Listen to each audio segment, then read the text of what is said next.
Tuesday morning, my friends. I'm Pastor Ben Hayes from First Baptist Church, Dadeville, Alabama, bringing you our thoughts for the day on this terrific Tuesday. It is Tuesday for you, Monday for me.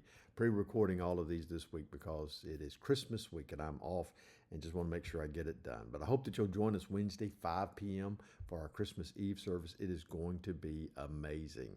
So come and join us for that. But right now, I want you to join me in 1 Corinthians chapter 6, picking up in verse 12. Very important passage. Look at what Paul says. All things are lawful for me, but all things are not helpful. All things are lawful for me, but I will not be brought under the power of any. Food's for the stomach and the stomach for foods, but God will destroy both it and them. Now the body is not for sexual immorality, but for the Lord, and the Lord for the body. And God both raised up the Lord and will also raise us up by his power. I want to go to that last part first because that is such an amazing promise that he's given us here. The same power that raised Jesus from the dead will raise us from the dead, will take us home to heaven, give us that glorified body for all of eternity. And that is what we have to look forward to. That is the prize towards which we run. That is the goal that God has set before us. That is that moment when we enter into his presence and he says, "Well done, good and faithful servant. Enter into my rest." That's what Christians long to hear. But here's the problem. We get so caught up in our salvation that we forget that there are things that are required of us. Now, what do I mean by that? I fully believe in once saved, always saved, this eternal security of the believer. But understand, you must be saved, not just professing faith in Jesus, but possessing faith in Jesus. You must believe that God raised Jesus from the dead, that Jesus is the Son of God, that we have been given life through him. You've surrendered your life to him to walk in his way and in his will. Once truly saved, always saved. Now, too many times we say, you know what, I've taken care of it.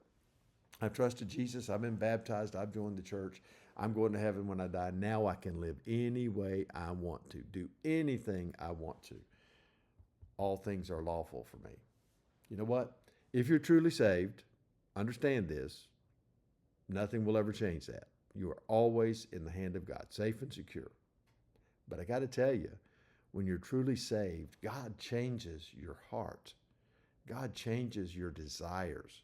You don't want to live in the ways that are displeasing to the Father. You don't want to go back to that old way of life that he talked about there in verses 9 and 10, because we were washed, sanctified, justified by the name of the Lord Jesus and by the Spirit of our God. That's what he's done for us. And because he's done that, we want to please him. We want to serve him. We want to honor him. So Paul says, all things are lawful for me. I will never lose my salvation. But all things are not helpful. How so? Well, it hurts our relationship with the Father when we sin. The most important thing in our lives should be that relationship with the Father. But when we sin, it blocks the flow of the relationship. It's hard to talk to him, and it's hard to hear from him when there's unconfessed sin in our lives. So it's not helpful. It's also not helpful for our witness. We are called here on this earth saved for the purpose of sharing the gospel with lost people so that they have the opportunity to be saved. The problem is, if we're living sinful lives, we have nothing to give them. We have nothing to share with them. We're in the same boat that they are. They don't see any need to change. So it's not helpful for our relationship. It's not helpful for our witness, and it's just not helpful. Paul says, understand, all things are lawful. I can do anything I want to. I could eat meat sacrificed to idols. He's going to talk about that later. But the problem is sometimes we have to limit our freedom, not only for the sake of the gospel, but for our own well-being. He says, I will not be brought under the power of any. Look, I don't know if you've ever been addicted to anything, but addiction is powerful, and addiction puts you in bondage. You become a slave to it. It becomes your master, and you do whatever you have to do to please that master because it is constantly bombarding you. You understand that if you've been addicted before. That's what we're talking about here, being brought under the power of anything. It might be food. It might be alcohol. It might be drugs. It might be pornography. It might be 100 other things that you've dealt with. But understand this. You've been set free by the power of the blood. Why put yourself back into that bondage? That's what he's talking about.